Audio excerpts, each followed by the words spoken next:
What's going on, ladies, gentlemen, listeners of the Didn't Ask Podcast? Welcome back to another episode of this right here podcast, the Didn't Ask Podcast. How's everybody doing?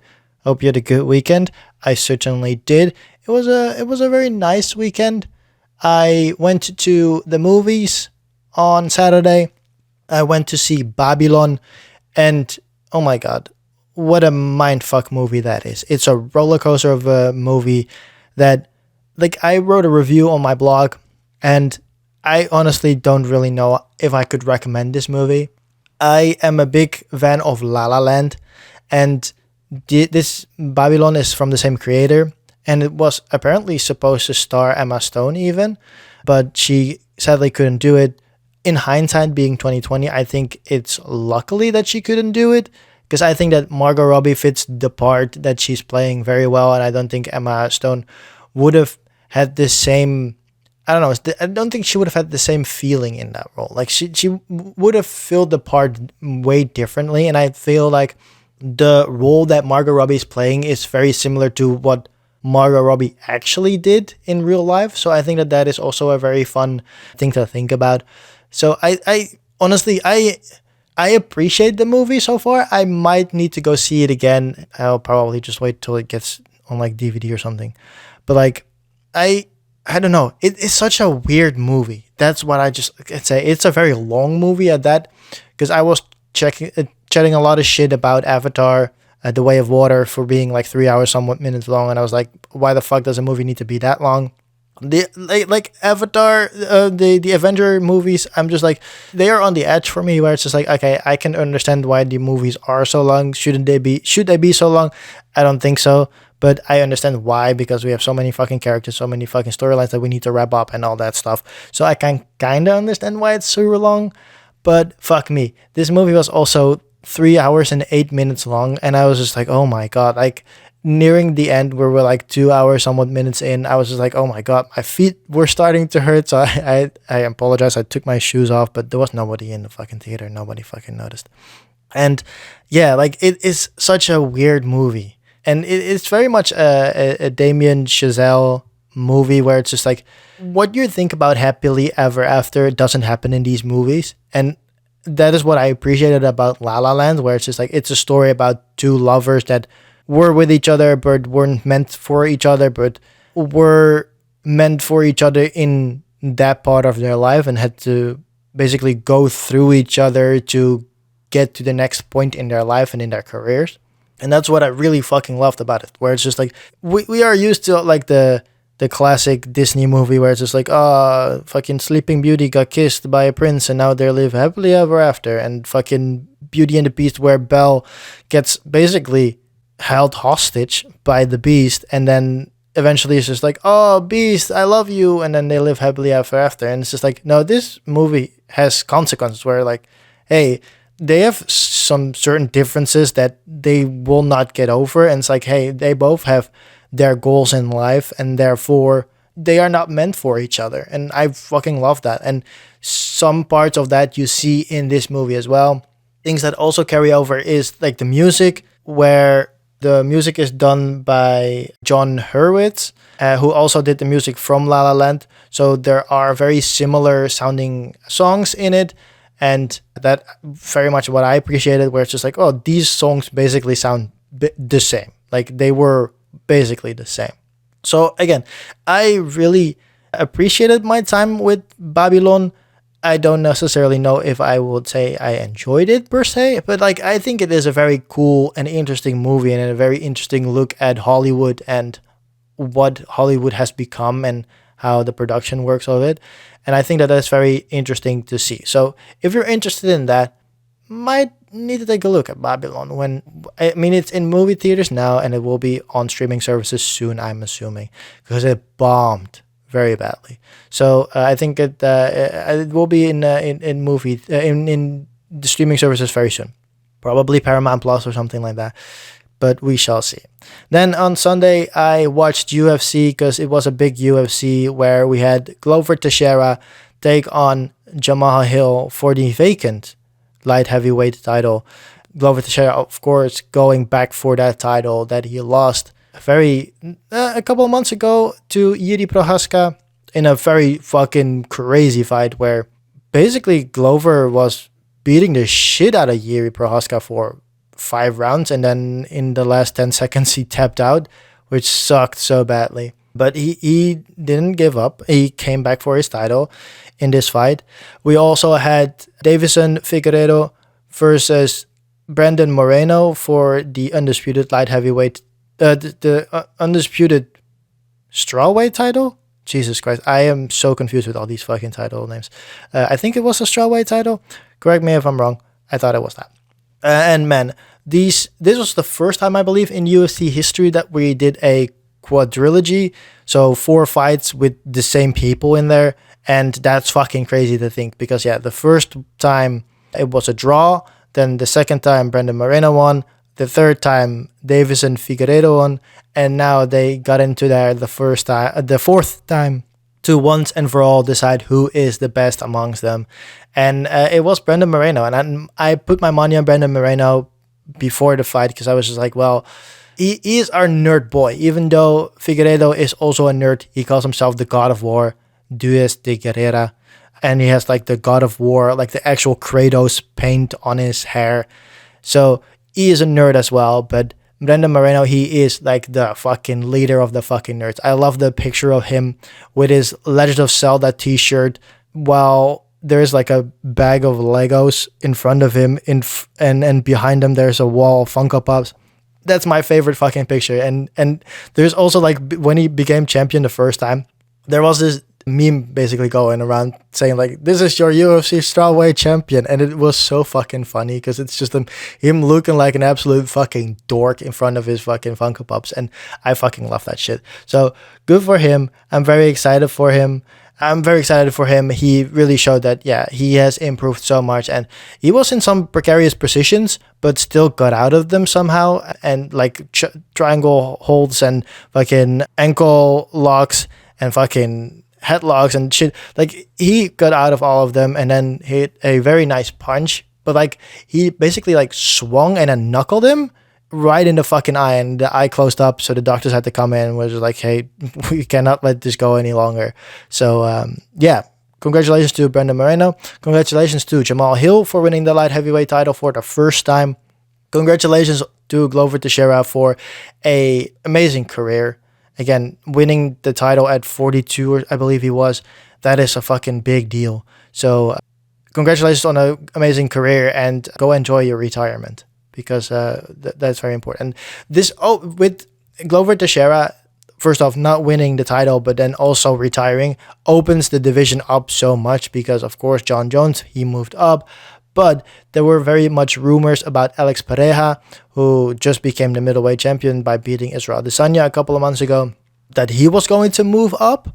And there were like rumors about him moving up, but then there were not really conflicting reports, but he was like disputing that and saying like, hey, I'm not gonna move up if Glover Teixeira is the champion, because they are teammates, and like Glover Teixeira is really like a mentor to Alex Pereira. So Alex was just like, hey, I'm not gonna move up as long as he's champion. So now with Glover Teixeira retiring, that means that Alex Pereira might move up after he faces Robert Whittaker or Israel Adesanya. We have to see how that goes out and how that works.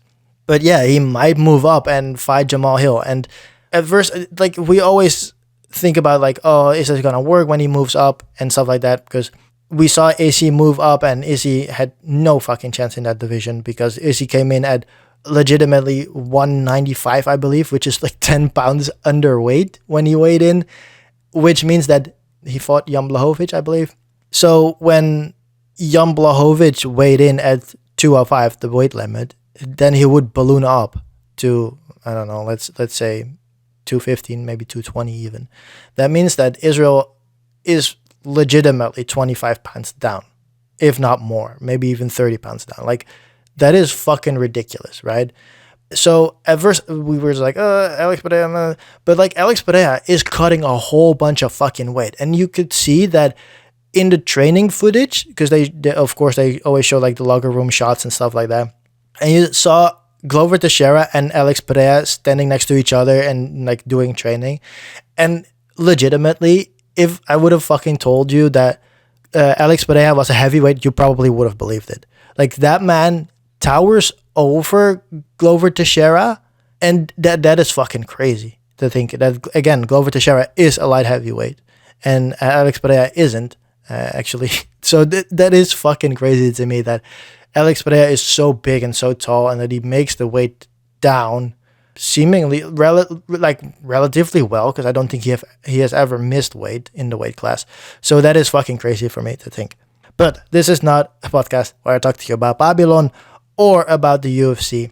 This is a podcast where I dive into the most asked questions of Reddit, coming from the Ask Reddit subreddit and from the MIDSL subreddit. So let's jump into the first question of the day, coming from the Ask Reddit subreddit by user Junior Garlic 6053, and they ask, non-American people, what's the thing that you don't understand about America? Honestly, I personally don't really understand why you motherfuckers still have a two-party system, and I understand that you have been trying to get this better, and there are more and smaller parties coming into politics, but I still think that the two-party system is such a thing that is so anchored in your whole existence as a country that it is probably not going to change anytime soon.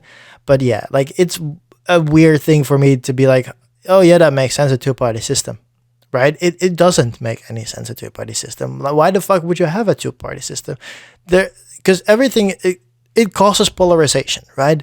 Because there is no reason to basically budge on any of your beliefs, because it's better to have firm beliefs and even go further with them than to, come to an agreement with another party, because they're just two parties. So we have the left and the right, and the right is going to go more right and the left is going to go more left.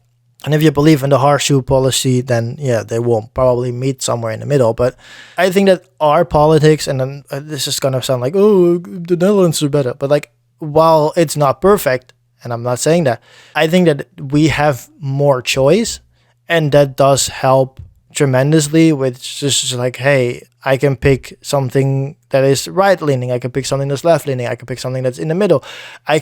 We have also more like one issue parties. So we have like the quote-unquote animal party, which is not necessarily an one-issue party anymore, but it started out as that. But like, it's a party that basically puts in all their effort to support animal rights and nature and stuff like that. And they're they're very much similar to like the Green Party, so to speak. But like, we also have like GroenLinks, as they're called, left green. They're the left party, but they're also very much into like the environment and the milieu and whatever the fuck, all those things. So for us, I think it is way easier, and we're going to be voting in March, I believe, for some stuff. So I think that it is very nice to have multiple parties to pick from, so you can be like, oh, I agree with 8 points, but I don't agree with 2 points, and I somewhat agree with 3 points and whatever, and then you can have a better choice of whatever. But with the US, it seems more like, well, I don't agree with most of these points, so I have to agree with the other party because there is nobody else to pick from. And that is just, to me, it just makes things hard. And again, it makes people more prone to polarization, right? You can only pick left or right. That's the only things that you can pick. You cannot go straight down the middle. And that is really fucking annoying for people that are more right-leaning or more left-leaning, but don't really want to deal with all the other bullshit. There is no way for you to pick that. So that would be my answer to you, Junior Garlic 6053. Non-American people, what's the thing that you don't understand about America? And I don't really understand the two-party system. Like, I understand it as a concept, like, oh, there are two parties and that's the thing you pick from. But like, your whole politics system in the US is just fucking weird, where you cannot pick a president, but you have to pick electorals, and then they pick a president and all that shit. It's just, the whole political system in the US is just fucked. I don't really fucking understand any of it. So yeah, thank you for your question, Junior Garlic.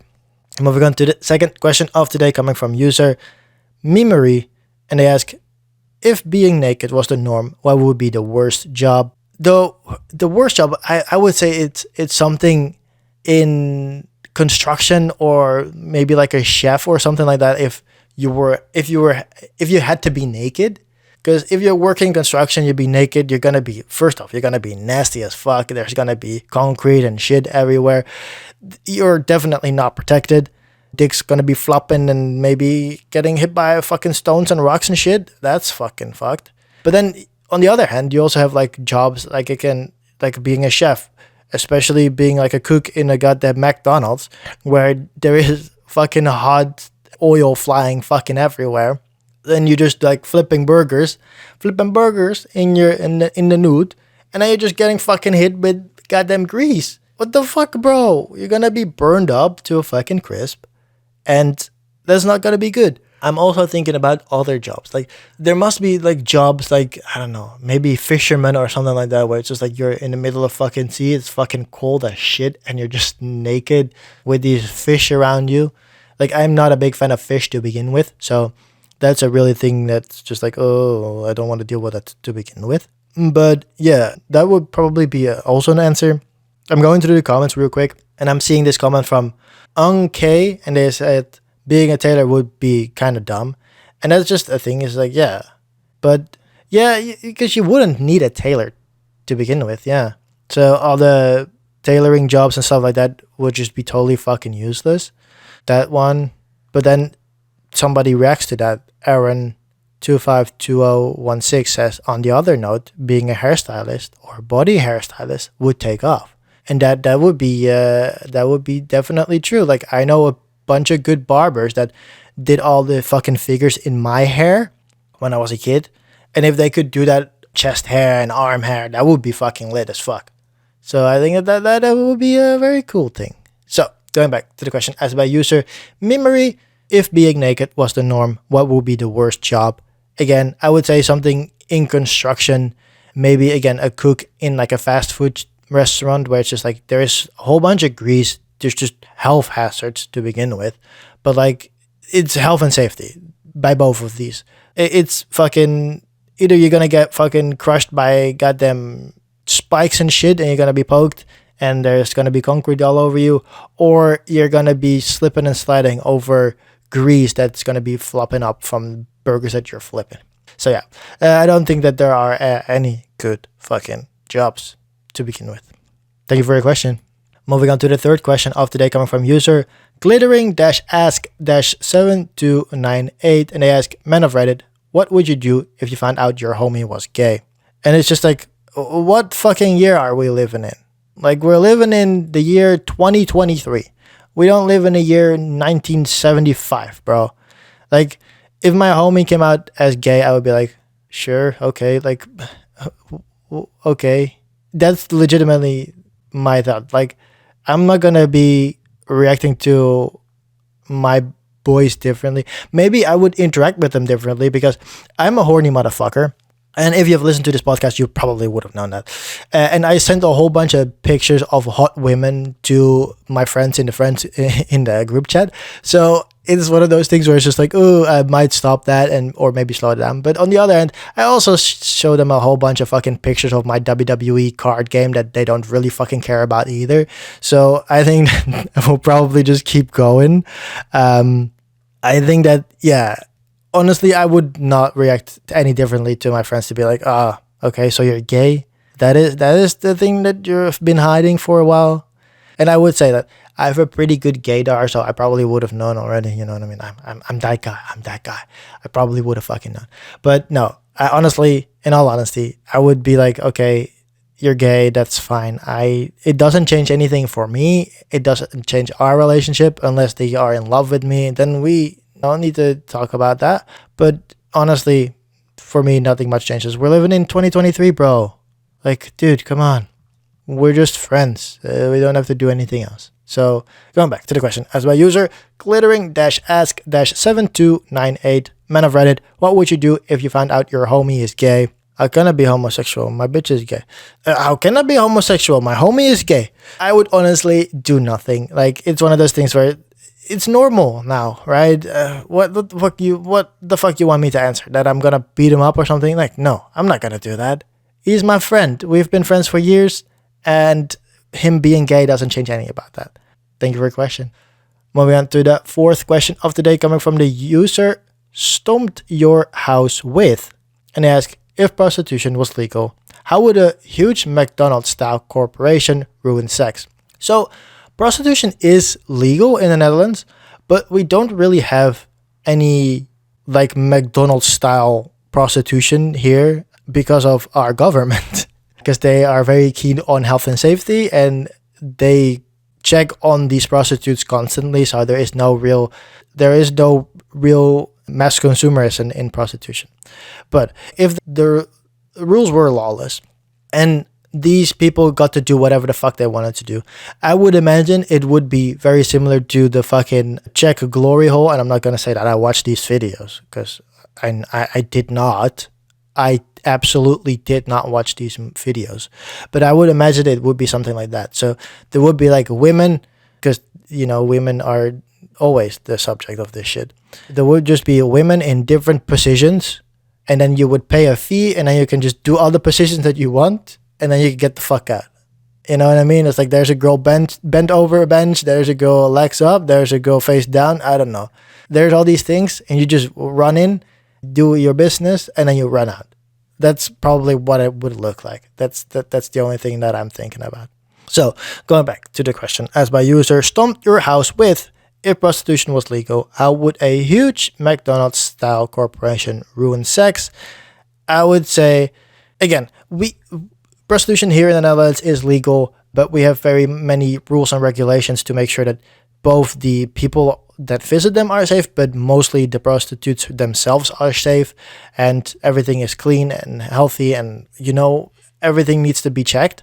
So for us, it's legal, but there is not like a McDonald's style thing. We have like sex theaters here, which is kind of interesting, where you can just go and watch people have sex. That's fucking weird, but it is a thing. But if there weren't any rules and regulations applied to the situation, I think that the Czech glory hole thing, again, not saying that I've watched these videos, I think that would be a good example of like having women in all sorts of colors and shapes and sizes being in different precarious positions, so that you can just go in, do your business, and get out. Basically like a fucking 24 fitness or some shit like that. So yeah, thank you for your question. And now moving on to the final question of the day, coming from user FishwashM123, and they ask, a genie offered you only one wish, but it will be granted to every person on earth. So, what do you wish? I think that I might have even answered this question, but if I have not, I'm sorry. If I have not, then that's good. I normally check this, and now I read the question, I'm just like, maybe I've answered this question before, but anyways, who gives a fuck? If there was one wish I would want granted, I guess is the right pronunciation, I think I would go for no more hunger. Like, if we can fix if we can fix hunger for everybody, that would be such a great fucking thing. But like, we always talk about this with the Kind of Funny crew, where it's just like, if a genie offered you a wish, he's gonna fuck you in some way. So if I go like, oh, I don't want anyone to be hungry anymore, then it's just like, okay, and then he takes away our ability to feel hunger, so now everybody just dies of starvation because they don't even know. But yeah, I think that taking away hunger, and again, don't fuck me with this one, genie. I want it to be like everybody has like a full belly, not necessarily like, and oh man, these fucking genies, they fuck you with everything. Because if I'm gonna say full belly, that he's gonna fill the bellies with fucking concrete and everybody's dead. But like, yeah, we're gonna hope that this is a good genie, and I'm gonna say no more hunger, and that means that everybody has like full nutritional values in their stomachs and aren't feeling hungry anymore. Because I think that would solve so many problems. First off, we solve world hunger because there's no hunger anymore, so that would be great. And also, a whole bunch of money every month goes out to getting food, right? For a lot of people. So if you're taking away the hunger aspect, you're now having money left over that you would normally spend on food to do other things with. So that helps people with a lower income basically get through the month, because they don't have to buy food, which normally speaking would be like a whole part of their budget every month. So I think that wishing away world hunger, I think that is a very, very good option here, where it's just like, if nobody's hungry, that means that you don't have to eat, but people still probably will eat. But it would also give people that have lower incomes that spend a whole bunch of their money on food more income because they don't have to spend their money on food. So, going back to the question asked by user Fishwasham123, a genie offered you only one wish, but it will be granted for every person on earth. What do you wish for? And I would say the end of world hunger. If nobody's hungry anymore, then that seems to be a very good fix for everybody involved, because again, lower incomes would not have to spend so much money on food every month, so they have more income left over for paying their bills and stuff like that. But it will still, give people, food to eat if they want to, you know what I mean? So I think that is a great option here. Thank you for your question.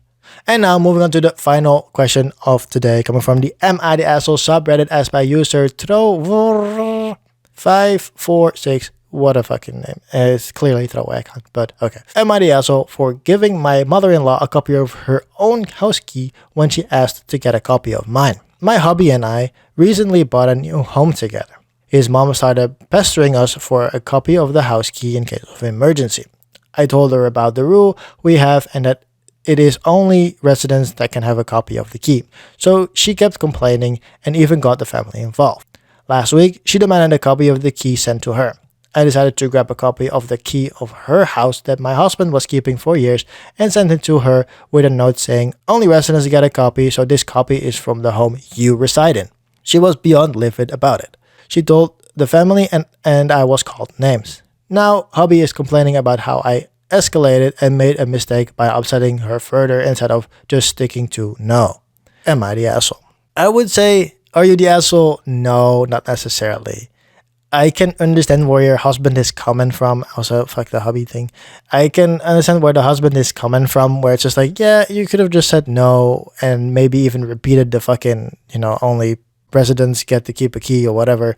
Like, you sending a key of her own home to her, I think is pretty baller. I like that a lot.